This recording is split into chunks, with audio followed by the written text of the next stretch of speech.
자, 속보입니다. 공수처가 대통령 경호처장에게 체포영장을 제시하고 협조를 요청했지만 경호처장은 경호법 등의 이유로 수색을 불허했다. 역시 예견됐던 것처럼 경내 수색을 불허한다라는 경호처장의 불허가 나온 거예요. 그럼에도 불구하고 공수처는 경호처장이 이 관내의 어떤 책임을 지고 있는 기관 책임장의 불허 결정에도 불구하고 공수처가 물러나지 않고 있기 때문에 자, 이 부분과 관련해서도 지금 법과 법이 충돌하고 있는 하나의 어떤 지점이거든요. 그러니까 이런 말씀인데 김영주 의원님, 네. 공수처가 들어가겠다라며 내세우는 법은 자, 수색영장과 체포영장이 발부됐다.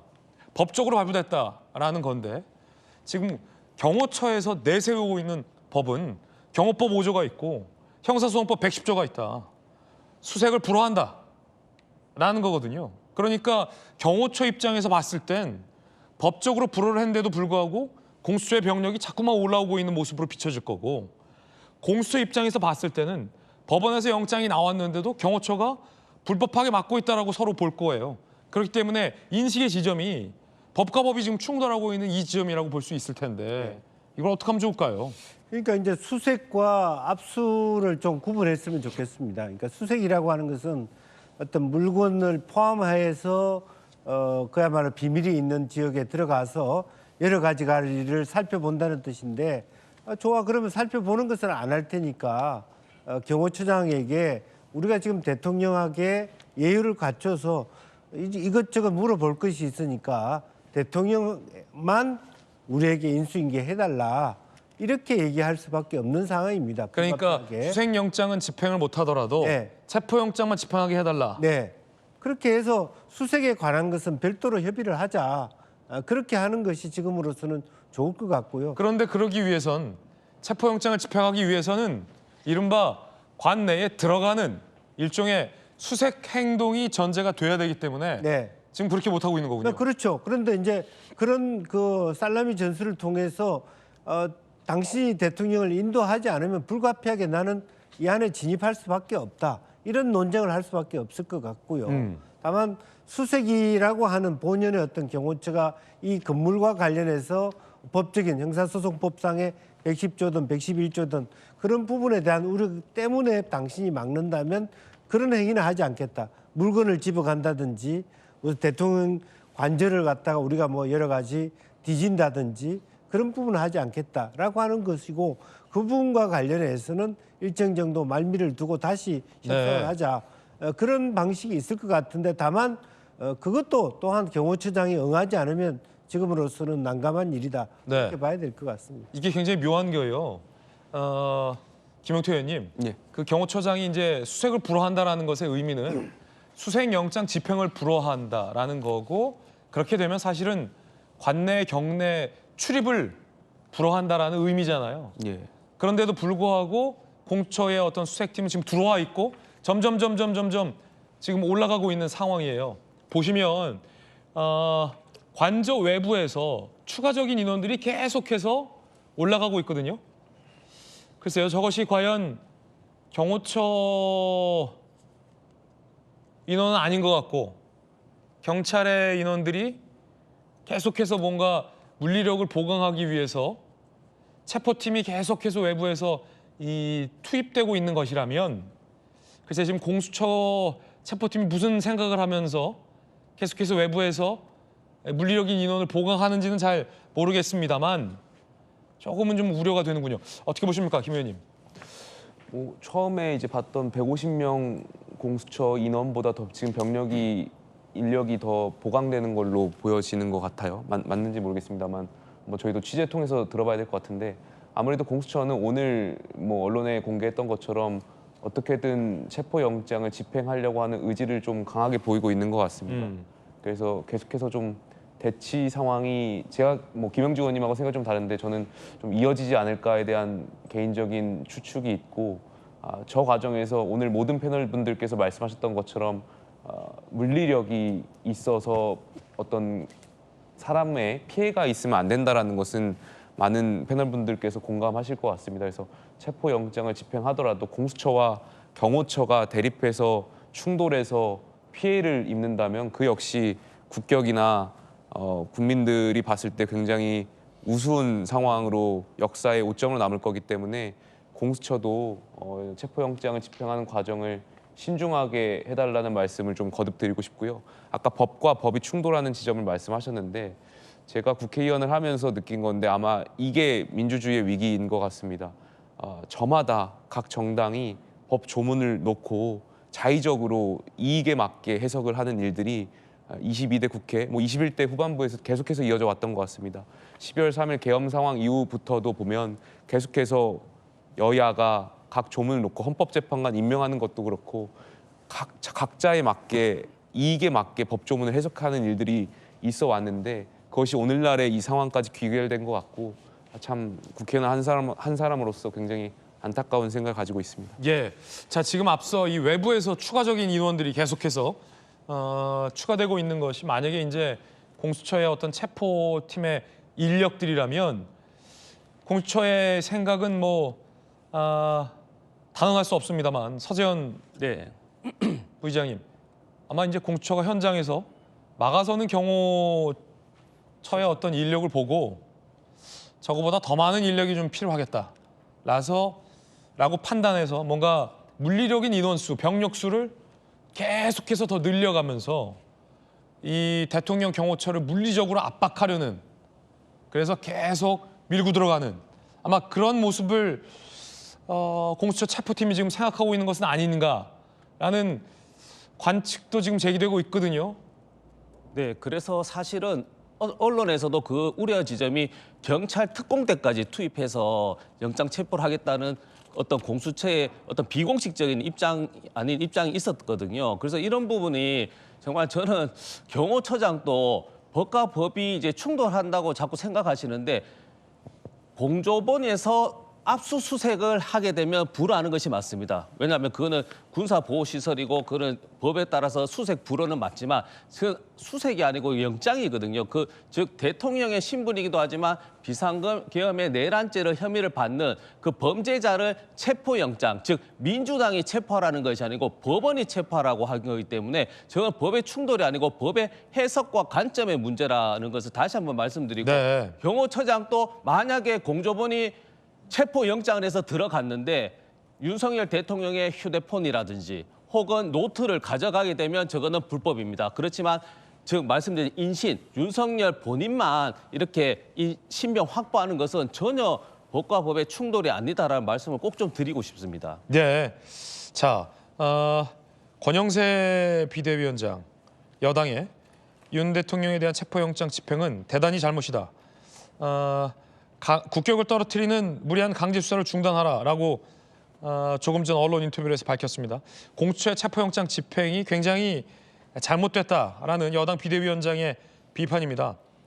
공수처가 변호인단과 협의해서 강제 수사가 아니라 임의 수사 방식으로 바꿔야 된다. 이런 얘기를 또 권영세 비대위원장이 했는데 이거 어떤 의미일까요? 그러니까 사실은 이렇게 공수처가 150명의 인력을 동원하고 지금 전 세계와 우리 전국에 생중계되는 방식으로 이 관절을 경내 자체를 차곡차곡 진입해 들어가는 장면 자체가 네네. 국격을 떨어뜨리고 국가적 망신이라는 그 사실에 대해서는 저는 정확히 동의한다고 생각합니다. 예. 그렇기 때문에 지금 아마 권영세 비대위원장 이야기는 이렇게 물리적인 충돌까지 감수하면서까지 무리하게 집행을 하는 것보다는 지금이라도 대통령 측과 다시 협의를 해서 일정을 조율해서 이런 강제 수사나 강제 신병 확보가 아니라 자진 출두와 그런 임의 수사의 방식으로 조사를 하는 것이 낫지 않겠느냐는 저는 원론적인 이야기를 한 것으로 그렇군요. 분석이 됩니다. 네. 자, 지금 민주당에서 입장이 나왔는데 지금 경호처를 향한 강한 비판의 성명이 나왔어요. 영장 집행 방해는 2차 내란이다. 2차 내란이라는 입장이 나왔는데 김식 교수님 사실은 야당에서는 이렇게 주장하고 싶겠지만 내란 혐의도 사실은 아직은 혐의 아니겠습니까?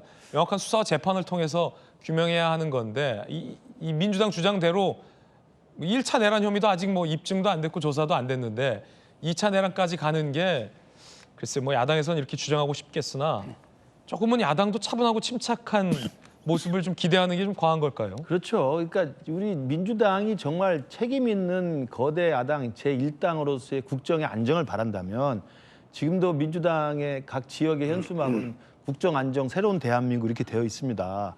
마치 여당인처럼 현수막을 거는데요. 그러면 국정의 안정을 위해서는 지금 이렇게 전 세계 전국에 생중계되고 있는 이 현직 대통령 체포 과정을 그래도 지켜보고 신중하게 물리적 충돌 없이 원만하게 진행되고 잘 마무리되길 바란다 정도가 가장 저는 품격 있는 논평 아니겠어요? 네네. 근데 거기서 대고 이 실시간으로 중계되는 상황에서 제2차 내란이니까 진압해야 되고 경호처도 체포하라? 이게 말이 되는 이야기입니까? 저는 민주당이 170석이 넘는 거대 야당 또 제1당으로서 그리고 지금은 이제 탄핵 정국에서 지금 마치 여당 행세를 하고 있고 사실 숫자로 밀어붙이면 뭐 국무총리 권한대행까지 탄핵을 시켜버리고 지금 권한대행까지 또 탄핵을 시켜버리는 그런 거대한 힘을 갖고 있잖아요. 그리고 지금 탄핵 정국이고 계엄 정국에서 지금 대한민국이 여러 가지 불확실성의 혼란을 겪고 있는데 그러면 국정의 안정과 국정의 수습을 책임을 져야 될 저는 중요한 막중한 임무가 있다고 생각을 합니다. 그런 민주당이 지금 진행되고 있는 지금 아침 일찍부터 진행되고 있는 이 전국에 생중계되고 있는 체포 과정을 감나라 변화를 하면서 경호처에 대해서 내란 혐의, 내란 동조 세력이라고 이야기한다면 경호처에 소속되는 경호원들은 무슨 죄가 있습니까? 경호를 해야 되는 경호 대상자가 체포될 위기가 있으니까 경호를 지금 저항하고 있는 거 아니겠어요? 저는 민주당이 마치 시민단체나 이 광장에 나와 있는 깃발 든 사람처럼 행동하기보다는 국정의 한 축으로서 책임질 수 있는 좀 책임 있는 야당으로서 자기 본연의 역할에 좀 충실하고 저런 메시지나 논평 하나하나도 조금 품격 있게 했으면 좋겠다는 말씀 드립니다. 서지현 부의장님. 저는 사실은 뭐 김근식 교수님께 동의하진 않고요. 사실 12월 3일 날 기염할 때 민주당 국회의원 150분이 없었다면 지금 또 비상기염입니다. 사실은 뭐 국민의힘 박근혜 대통령 때도 그러니까 과반 이상은 사실 탄핵에 대해서도 뭐 찬성하고 그게 잘못했다고 하는데 지금은 거의 80% 이상이 뭐 비상계엄은 잘못되었는데 대통령 행위는 또 옹호하시는 분들이 많으시거든요. 그래서 저는 민주당이 경호처장을 체포하고 2차 내란이라고 주장하는 것은 지금 진행되고 있잖아요, 내란이. 그러니까 내란을 종식시키는 의미에서는 법적으로 민주당이 발부한 게 아니라니까요. 법원이 정식적으로 발부한 거기 때문에 신병 확보에 대한 의미다. 그래서 저는 경호처장 입장에서도 대통령을 보호하는 것이 아니라 대한민국을 보호해야 되잖아요. 만약에 경호법 형사소송법 110조, 111조 그것을 인물에게 투하시켜버리면 예를 들어 윤석열 대통령의 부인이라든지 친척들이 죄를 지어도 관제에 들어가면 체포영장이 불발되는 건가요? 그건 아니지 않습니까? 그래서 제가 말씀드리는 것은 뭐 2차 내란 단어에 대한 자극적인 것에 대해서 비판할 수는 있지만 지금 상황에서 만약에 불발하고 2일, 3일 뒤에 하겠다. 그러면 당장 저는 윤석열 대통령 입장에서는 2차 편지 쓴다니까요. 그리고 어떤 행위를 하라고 또 강요할 수도 있기 때문에 저는 그런 불확실성을 제거하는 의미에서도 저는 이후에 어떤 뭐 법원이라든지 공수처의 뭐 불법성이라든지 뭐 이례적인 사항에 대해 비판이나 그게 잘못된 것을 바로잡을 수는 있지만 지금 당장은 신병 확보는 정말 대한민국 국익을 위해서 불확실성 제거의 의미에서는 필요하다는 말씀 꼭 좀 드리는 겁니다. 네, 지금 현장 상황에 대해서 좀 업데이트를 해드리면요. 관저 앞에서 현재 이 경호처와 공수처 체포팀이 대치하고 있는 것으로 확인이 되고 있습니다. 다시 한번 말씀드립니다. 1차, 2차 경호처가 마련해 놓은 1차, 2차 저지선을 뚫고 공수처 체포팀이 관저 건물 앞까지 도달을 한 것으로 확인이 되고 있고요. 관저 건물 앞에서 공수처 체포팀과 경호처가 현재 대치하고 있는 상황이고요. 경호처장도 저 관저 건물 앞에 있고 이 공수처의 부장검사가 영장을 다시 한번 제시하자 경호처장이 그 관저 건물 앞에서 그 자리에서 지금 불어를 해서 현재 대치 중인 상황입니다. 자, 그렇다면은 앞서 왜 추가 인원이 관저 건물 안으로 뛰어 올라갔는지 또 조금은 설명이 되는 대목이거든요.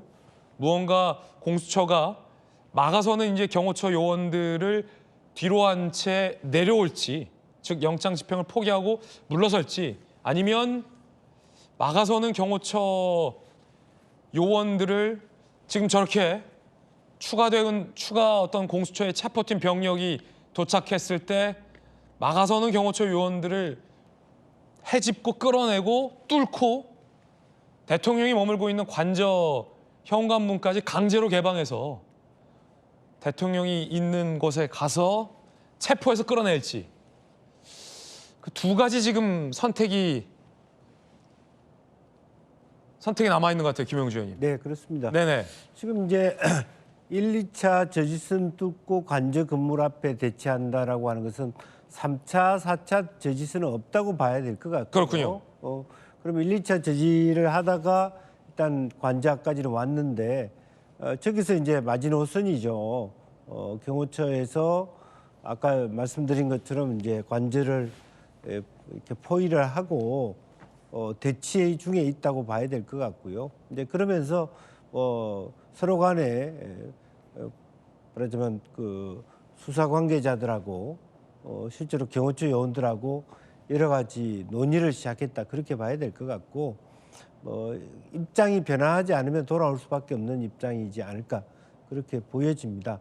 다만 그 상황에서도 아마 경호처 안에서도 경호처장도 여러 군데에서 어떤 입장들을 물어볼 수도 있는 거고 또 여러 군데에서 요청이 들어갈 수 있는 거고 또 한 번의 판단이 필요할 수도 있겠다라는 생각입니다. 네, 이게 여차하면은 굉장히 좀 뭔가 일촉즉발의 상황도 펼쳐질 수 있는 상황인데 공수처 입장에서는 김문식 실장님 네. 지금 다 왔어요. 그럼요. 관저 건물 앞까지 왔기 때문에 관저 건물 그 현관 앞을 지키고 있는 경호 요원들만 이른바 물리적으로 끌어내면 체포영장은 집행할 수 있는 상황이다라는 판단과 생각도 할 수 있을 것 같고 반면 그렇게까지 해서 이 영장을 과연 집행해야 할까라는 고민도 좀 있을 것 같고요. 그렇습니다. 일단 물리적인 충돌의 가능성은 일단 전부 이제 제거가 된 것 같습니다.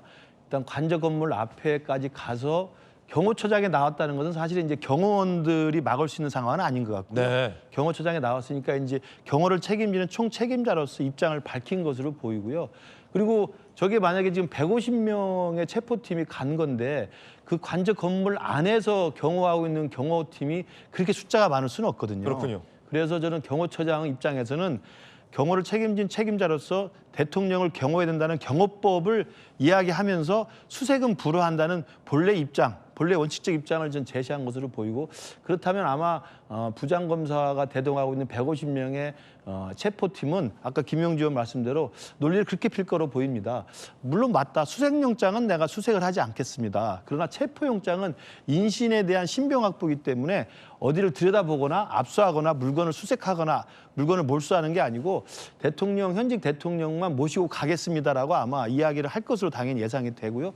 그러면 저는 경호처장은 경호처장으로서 경호법을 준수하는 책임자로서의 입장을 충분히 저는 피력했다고 보고 할 일을 했다고 봅니다. 그리고 공수처 체포팀의 부장검사도 체포영장을 집행해야 되는 수사검사로서의 입장을 충분히 밝힌 것이기 때문에 그 과정에서 무슨 완력을 서로 충돌을 해서 몸싸움을 하거나 영화에 나오는 것처럼 그렇게 물리적 충돌이 있을 것 같지는 않고요. 서로 간에 거기서 공수처에서 포기하고 돌아오든지 아니면 경호처장이 자신의 할 일과 할 입장을 정확히 밝혔기 때문에 원칙적으로 그러면 체포영장을 집행하려는 공수처 체포팀의 입장을 더 이상 막을 명분이나 또는 여력이 안 되기 때문에 그냥 지켜볼 것인지를 결정을 할 것으로 보이고 조만간에 아마 상황은 종료될지 않을까 저는 개인적으로 생각해 봅니다. 경호처가 물러서든 예. 공수처가 물러서든 둘 다 물러서지 않는다면 계속 대치 상황. 그렇죠. 근데 그게 오래 가지는 않을 것 같습니다. 제 개인적인 지금 느낌으로는. 그러면 어떻게 될 것으로 보여요? 공수처가 아마 인실 확보까지 가지 않을까 싶습니다.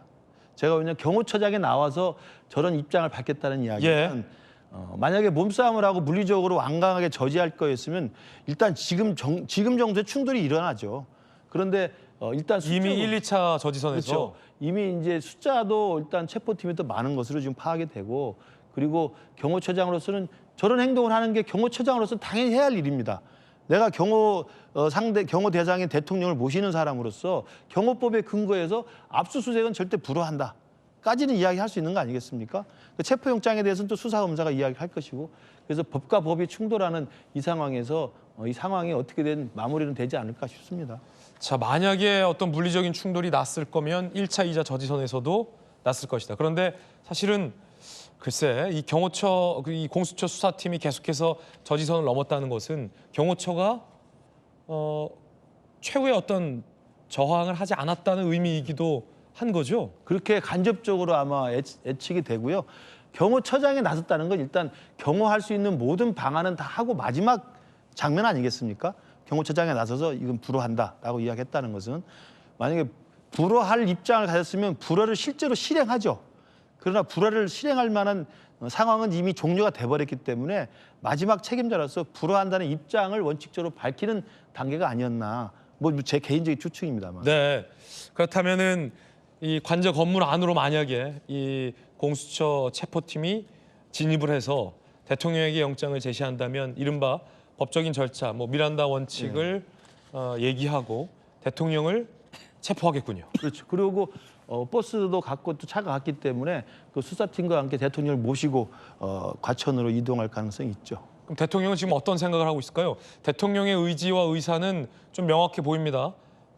이 영장 집행에 응할 생각이 없다라는 대통령의 생각은 확고한데 만약에 이제 그런 결과가 나온다면 대통령의 의사와 무관하게 정반대로 이제 강제로 집행이 되는 그렇죠. 결과로도 이어질 수 있다. 배제할 수 없다라는 말씀이시군요. 그러니까 제가 보기에는 정말 대통령으로서도 보여줘서는 안 되는 부분을 이제 보여주고 있는 거고요.